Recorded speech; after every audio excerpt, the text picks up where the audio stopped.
Mathematics में percentage and average, ये दो चैप्टर्स आज हम करेंगे।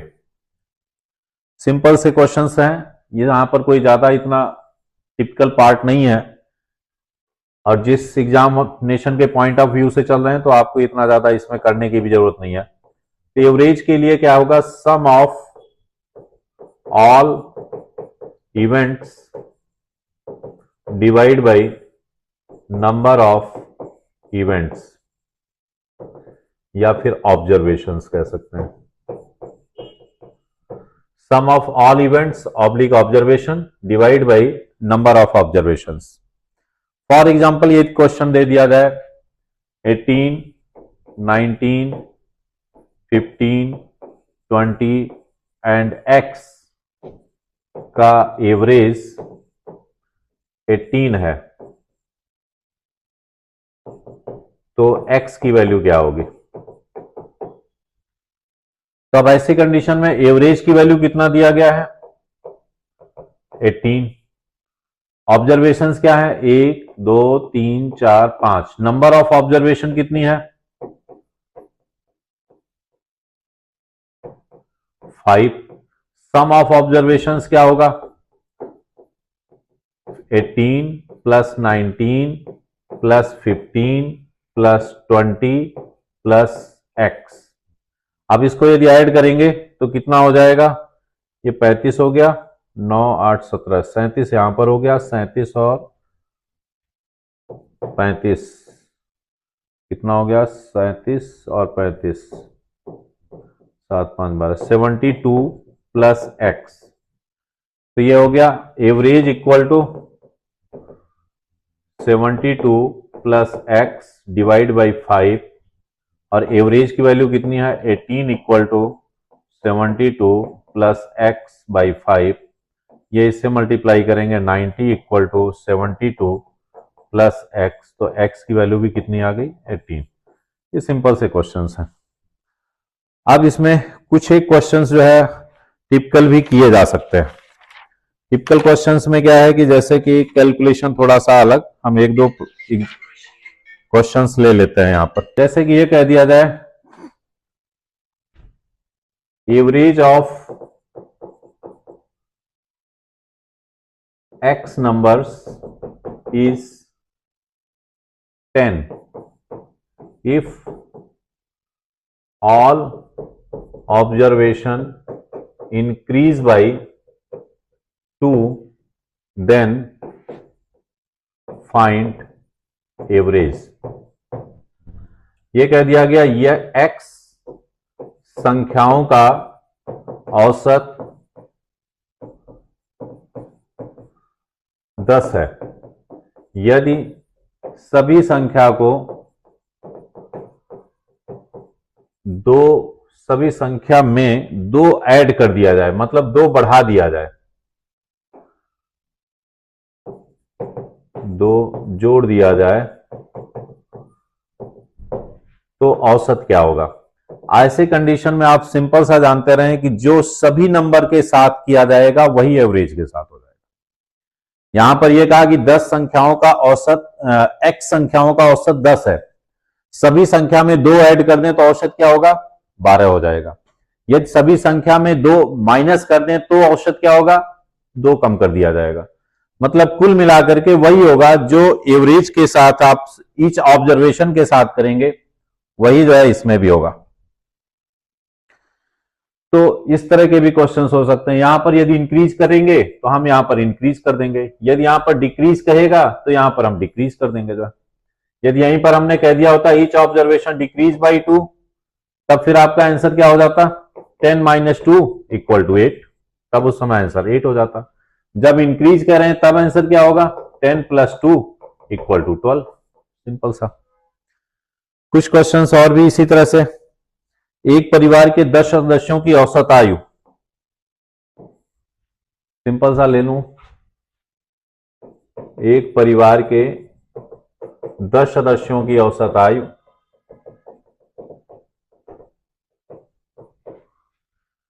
क्वेश्चन से ही ले लेता हूं, 21 वर्ष है। Average of 10 member of a family is 21। एक सदस्य के चले जाने के बाद, एक सदस्य शहर छोड़ के, घर छोड़ करके चला गया, एक सदस्य के चले जाने के बाद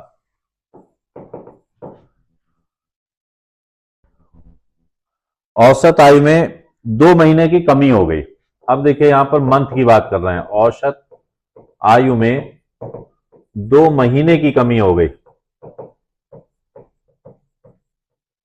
तो उस सदस्य की आयु कितनी थी? जो आप सिंपल सा देखें, 10 सदस्यों की औसत आयु कितनी है?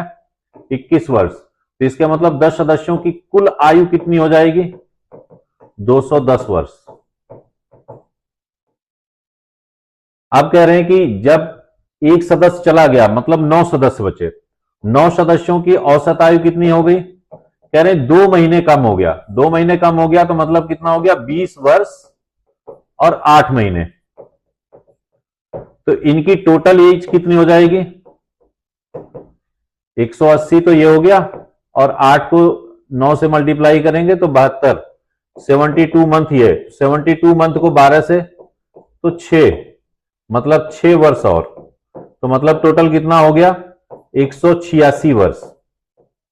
186 ईयर्स ये है 9 लोगों की, और 10 लोगों की कितनी थी? 210। इसके मतलब जो 10th पर्सन था, 10वां आदमी जो था, उसकी एज कितनी हो जाएगी? 210 minus 186 equal to 24 years answer होगा। तो ये चीजें थोड़ा सा कॉमन सेंस से हैं, जिसको आपको समझना होगा। इसी तरह के सिंपल से क्वेश्चंस रहते हैं, आपको इसमें ज्यादा डेप्थ में जाने की जरूरत नहीं है, उस लेवल पर हम कराएंगे भी नहीं। आते हैं थोड़ा सा परसेंटेज वाले क्वेश्चंस में। परसेंटेज में क्या करते हैं? सिंपल सा एक चीज जानते रहिए, परसेंट वैल्यू निकालने के लिए हम सिंपल एक लैंग्वेज में कहते हैं कि जिसको चेंज करना है उसको न्यूमरेटर में रखिए, मल्टीप्लाई है, और जिससे कंपेयर करना है उसको डिनोमिनेटर में रखिए। एक कॉन्सेप्ट है ये, जिस वैल्यू को आपको परसेंट वैल्यू में चेंज करके ले जाना है वो हमेशा न्यूमरेटर में रहेगा, और जिस वैल्यू को चेंज करना है और जिसके कंपैरिजन में करना है, जिसके कंपैरिजन में करेंगे, जिससे करेंगे, उसको नीचे रखेंगे। फॉर एग्जांपल जैसे आप सिंपल सा स्कूल्स की बात करते हैं, 500 नंबर का टोटल पेपर थे मार्क्स के, और उसमें से ये 320 नंबर किसी बच्चे के आते हैं, तो आप कैसे चेंज करते हैं? कि चेंज किसको करना है? 320 को, मल्टीप्लाई 100 और डिवाइड बाई किसको करते हैं? 500 को। ये कैंसिल हो गया, ये कितना हो गया? 64%। आप यही करते हैं ना, सेम यही चीज है। अब ये कह दिया जाए, कुछ एक टाइप के क्वेश्चंस ले लेते हैं। अब क्वेश्चन जैसे कि फर्स्ट टाइप में, इज इनकम 20% मोर देन, 20 की जगह 25 लिखता हूं तो कैलकुलेशन थोड़ा अच्छा रहेगा, 25% मोर देन बीज इनकम। तो B's income how much percent less than A's income. हमने यहां पर कहा कि ए की आय बी की आय से 25% ज्यादा है, अधिक है, तो बी की आय ए से कितने प्रतिशत कम है?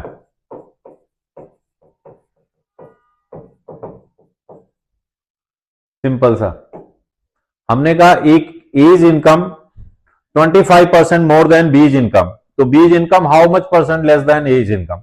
ऐसे कंडीशन में क्या करें? सिंपल सा कॉमन सेंस से सोचें। ए की इनकम कितना मान लीजिए, ए की इनकम कह रहे हैं 25% बी से ज्यादा है, तो बी की इनकम यदि आप 100 रुपए मान लो, तो इसकी इनकम कितनी हो जाएगी? 125 रुपए, क्योंकि 25% ज्यादा है ना। अब ये कह रहे हैं कि बी की इनकम ए से कितने प्रतिशत, ए की कितने प्रतिशत है? A's income 25% more than B's income, तो B's income how much percent less than A's income. अब यहां पर ये तो कह दिया कि ए की इनकम बी से 25% ज्यादा थी, तो ये हो गया। अब जब हम इसको दूसरी तरह से देखेंगे कि बी की इनकम ए से कितने परसेंट कम है, पहले तो ये बताएं कितने रुपए कम है, 25 रुपए कम है। कितने परसेंट कम है, ये तो 25 रुपए है। अब कितने परसेंट में जब चेंज करना होगा, तो परसेंट में चेंज किसको करना है, जिसको चेंज करना है उसको न्यूमरेटर में लिख दिया, मल्टीप्लाई 100, और डिनोमिनेटर में क्या करेंगे, किससे कह रहा है, ए से। तो ए की इनकम कितनी है, 125, 125 रख दीजिए। 25 5 जा ये, और इससे ये कैंसिल किया, 20%, मतलब बी की इनकम कितनी कम है, 20% कम है। एक तो ये है, दूसरा ये है, एक टाइप तो ये हो गया। सेकेंड टाइप 2 में हम थोड़ा सा इस तरह से लिखते हैं, जैसे कहीं पर कह दिया जाए if length of a field increase by x% and breadth increase by y%, how much percent area change, कितने परसेंट एरिया चेंज होगा। ऐसे क्वेश्चंस में हमेशा एक चीज जानते रहें, ये change r equal to x plus y plus x y by 100, ये आंसर होगा। समझ रहे हैं, x क्या है, चेंज इन लेंथ हो गया, y क्या है, चेंज इन ब्रेड्थ हो गया। या फिर यही चीज सर्कल के केस में कह दें, सर्कल के केस में कह दिया जाए कि रेडियस 10% इंक्रीज कर दी, एरिया कितना चेंज होगा। अब वहां पर रेडियस ही जो है उसका दो पार्ट में हो जाएगा। फॉर एग्जांपल जैसे सर्कल है, हम यहां पर दो चीजें, इधर भी 10% इंक्रीज होगा, ये भी क्योंकि रेडियस इंक्रीज हो रहा है ना, तो वहां पर x equal to y equal to 10% रखेंगे। यदि रेक्टेंगुलर फील्ड है तो लेंथ और ब्रेड्थ है, एरिया की बात है तो भी लेंथ एंड ब्रेड्थ है। अगर कोई भी चीजें हैं जहां पर दो पैरामीटर्स हैं तो वहां पर यही आप अप्लाई करेंगे। अब यदि यहां पर कहीं पर कह दिया जाए कि एक इंक्रीज हो रहा है दूसरा डिक्रीज हो रहा है, तब आप क्या करेंगे, जो इंक्रीज होगा उसको प्लस में लेंगे, जो डिक्रीज होगा उसको माइनस में ले लेंगे। फॉर एग्जांपल जैसे यहां पर हमने कहा कि length increase by x%, y%, ये तो ये आपका हो गया। अब यही क्वेश्चन के तौर पर हम ले लें कि length increase by 10% and breadth also increase by 10%, how much percent area change.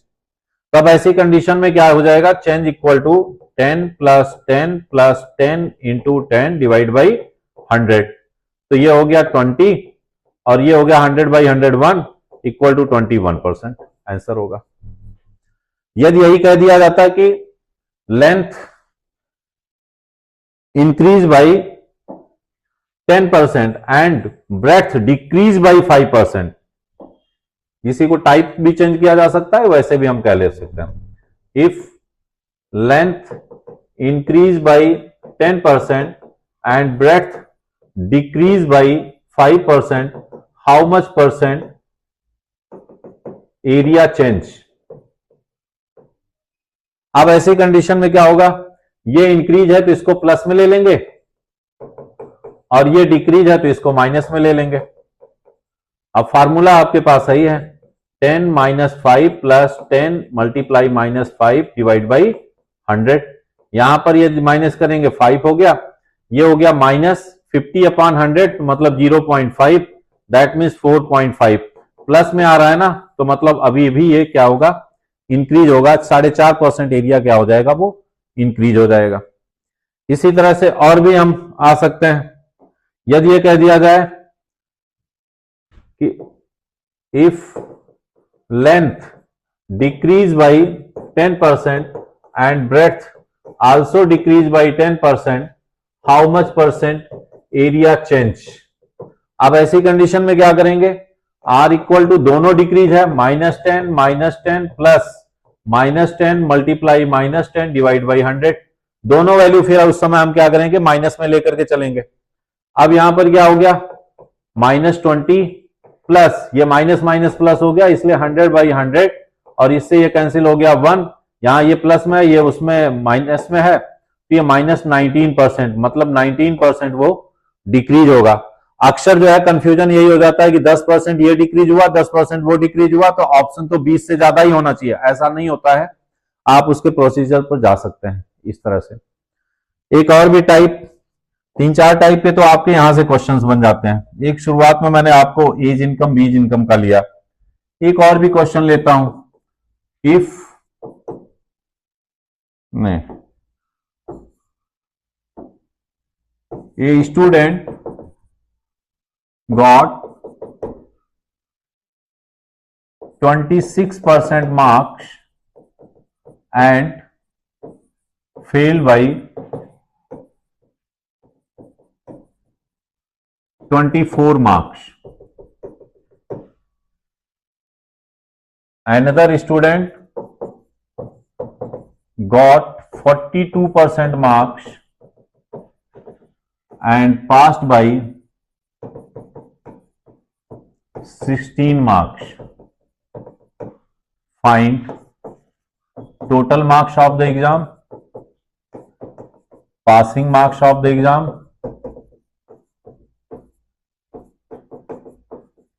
ठीक है, ये दो चीजें पूछ सकते हैं। कह रहे हैं कि एक क्लास में एक लड़का जो है 26% नंबर पाता है और 24 नंबर से फेल हो गया। उसी क्लास का दूसरा बच्चा 42% नंबर पाता है, वो 16 नंबर से पास हुआ। उस एग्जाम के टोटल मार्क्स कितने हैं, पासिंग मार्क्स कितना है, ये सारी चीजें पूछी जा सकती हैं। अब ऐसी कंडीशन में आप क्या करें, एक स्केल बनाएं सिंपल सा। जो बच्चा 0 नंबर पाएगा उसका क्या होगा, 0% मार्क्स होंगे, और जो बच्चा पूरे के पूरे नंबर पा जाएगा 100% उसके मार्क्स होंगे। जो टोटल मार्क्स होगा तो उसको हम क्या कहेंगे, 100% मार्क्स आ गए। अब मान लेते हैं ये पासिंग मार्क्स है। पासिंग मार्क्स यहां से ऊपर वाले बच्चे पास होते हैं, इससे नीचे वाले जो है वो क्या होते हैं, वो फेल होते हैं। अब यदि ये पासिंग मार्क्स है, जो बच्चा जो है 26% पाया था वो कितने नंबर से फेल हुआ, कितने नंबर कम थे उसके, 24 नंबर। कहने का मतलब यह है कि यदि इस बच्चे को 24 मार्क्स मिल जाते तो वो पास हो जाता, जस्ट पास होता। दूसरा क्या है, बच्चा, एक बच्चा और यहां पर है जो कितना पाया है परसेंट, 42%, और कितने नंबर से पास हुआ है, 16 मार्क्स से, मतलब उसके नंबर क्या है, 16 नंबर ज्यादा है। यदि इस लड़के को भी जो है 16 नंबर कम हो जाते तो ठीक वो पास मार्क पर होता। इसके मतलब यदि हम इस लड़के को इसके बराबर यदि पहुंचना है तो कितने नंबर टोटल चाहिए, 40 मार्क्स। भाई यही होगा ना, 16 प्लस, उस कंडीशन में हम क्या करेंगे, यही करेंगे ना, 16 प्लस 24 इक्वल टू 40। यदि इसको 40 मार्क्स और मिल जाए इस बच्चे को तो वो इस बच्चे के बराबर हो जाएगा। और यहां से 26 से 42% तक जाने में उसे 40 मार्क्स चाहिए, तो कितने परसेंट इंक्रीज कराना पड़ेगा, कितने परसेंट मार्क्स उसके इंक्रीज हो जाएंगे, 16%। मतलब 16% इक्वल टू क्या है, 40 मार्क्स। तो 1% इक्वल टू क्या हो जाएगा, 1% इक्वल टू हो जाएगा 40 डिवाइड बाई 16। तो 100% इक्वल टू क्या हो जाएगा, 40 डिवाइड बाई 16 मल्टीप्लाई 100। 8 दूनी 16, 8 पंच 40, 2 से ये 50, ये हो गया 250। मतलब उस एग्जाम का 100% मार्क्स क्या है, ये। तो इसके मतलब टोटल मार्क्स कितने हैं, 250 का। पासिंग मार्क्स कितना है, पासिंग मार्क्स कहीं से भी निकाल सकते हैं। इस बच्चे के निकाल करके 16 नंबर कम कर दो तो पता चल जाएगा, या फिर इस नंबर के निकाल करके 24 ऐड कर दो तो पता चल जाएगा। दोनों में से कोई भी आप रास्ता एडॉप्ट कर सकते हैं। फॉर एग्जाम्पल मान लीजिए इसी के फेल होने वाले बच्चे के नंबर कितने थे, 250 मल्टीप्लाई 26%, यही। इससे ये कैंसिल, 5 दूनी 10, 5 पचे 25, 5 से ये 13, मतलब 65 नंबर थे उसके ना, 65, 25 दूनी 50, हाँ ठीक है। 65 नंबर किसके थे, इस बच्चे के। पास होने के लिए उसको कितना चाहिए, पासिंग मार्क्स कितना है हो जाएगा, 65 तो उसके नंबर थे और 24 नंबर से फेल था। दैट मीन्स कितना है, 89 नंबर जो है क्या है, पासिंग मार्क्स है। यदि आपसे पूछ दिया जाए पासिंग परसेंटेज क्या है, तो 89 मल्टीप्लाई 100 डिवाइड बाई 250, सॉल्व कर देंगे, आंसर हो जाएगा, जो भी है परसेंटेज में आ जाएगा ये चीज। बस ये सिंपल सा आपके क्वेश्चंस हैं परसेंटेज में जो ज्यादातर पूछे जा सकते हैं। इससे बाहर जो है आपको परसेंटेज में क्वेश्चंस ज्यादा मिलेंगे नहीं, नॉर्मली इसी तरह के क्वेश्चंस होते हैं।